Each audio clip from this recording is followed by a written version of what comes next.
नमस्कार. मराठी अपडेट गुरु या यूट्यूब चॅनलवर मी ओमकार संपूर्ण महाराष्ट्रातील लाडक्या बहिणींचा हार्दिक स्वागत करतो. साधारणतः मे महिन्याचा जो 1500 रुपयांचा लाभ आहे तो जून महिन्याच्या दुसऱ्या किंवा तिसऱ्या आठवड्यामध्ये संपूर्ण महाराष्ट्रातील पात्र लाडक्या बहिणी आहेत त्यांना वितरित होणार आहे आणि साधारणतः हा जी.आर. आता कोणत्याही वेळी प्रसिद्ध होऊ शकतो. मग आता याच पार्श्वभूमीवरती ज्या लाडक्या बहिणींना मार्च आणि एप्रिलचा हप्ता आलेलाच नाही आहे पण खरोखर निकषांचं पालन करत आहेत अशा लाडक्या बहिणींना कधी पात्र केलं जाणार, कारण का नुकतीच काल मंत्री आदित्य तटकरे यांची प्रेस कॉन्फरन्स झाली तर यांनी सांगितलेलं आहे की ज्या लाडक्या बहिणींना मार्च आणि एप्रिलचा हप्ता आलेला नाही आहे पण निकषांमध्ये बसत आहे, 4 चाकी वाहन नाही आहे आणि त्याचबरोबर घरातील उत्पन्न कमी आहे, 2.5 लाखापेक्षा वयामध्ये बसत आहेत, ITR भरत नाही आहे, तर अशा लाडक्या बहिणी पात्र असून देखील मोठ्या प्रमाणावरती अपात्र झालेले आहेत आणि जी 80 लाख जी अपात्रतेची जी संख्या आहे ती केवळ KYCची नाही आहे.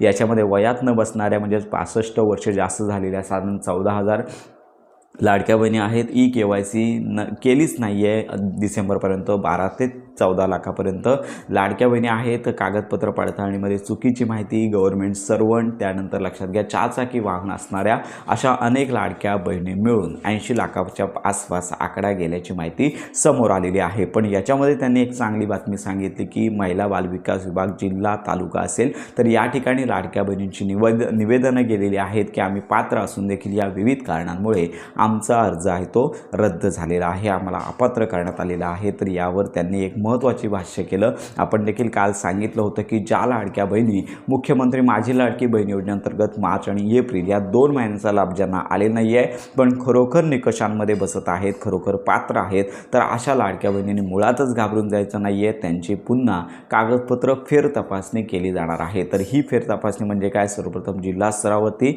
ह्या याद्या काढल्या जातील आणि त्याच्यामध्ये ज्या लाडक्या बहिणी पात्र असून किंवा अपात्र आहेत त्या सध्या ठरवलेल्या आहेत तर त्यांची कागदपत्र पडताळणी पुन्हा केली जाईल. एकतर तुमच्यामार्फत कागदपत्र मागवली जाऊ शकतात किंवा एक अगोदरच जी डेटाबेस आहे याच्या माध्यमातून ही कागदपत्र पडताळणी केली जाऊ शकते. त्यामुळे साधारणतः या प्रोसेसला महिनाभराचा कालावधी लागू शकतो. त्यामुळे लक्षात घ्या की ही प्रोसेस लवकर सुरू होईल आणि याच्यामध्ये ज्या खरोखर पात्र लाडक्या बहिणी आहेत ज्यांना मार्च एप्रिलचा हप्ता आले नाही आहे त्या लाडक्या बहिणी पात्र होऊन पुन्हा त्यांना लाभामध्ये आणण्याचं काम केलं जाणार आहे. आपण सांगत होतो की मंत्री आदित्य तटकरे या संदर्भात लवकरच घोषणा करतील. सोशल मीडियावरती अनेक ठिकाणी सांगितलं जात होतं की आम्हाला मेसेज करा किंवा महिला बालविकास विभागामध्ये जा, त्यानंतर लिंकवर क्लिक करा. तर अशी कुठलीच कामं करू नका.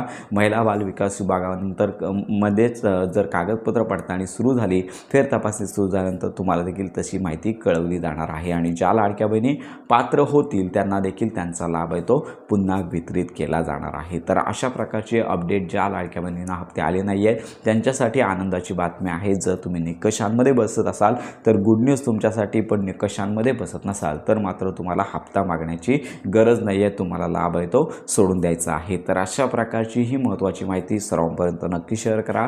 मुख्यमंत्री माझी लाडकी बहीण योजनेसंदर्भात प्रॉपर आणि खात्रीशीर माहितीसाठी आपल्या मराठी अपडेट गुरु या यूट्यूब चॅनलच्या कनेक्टमध्ये राहा.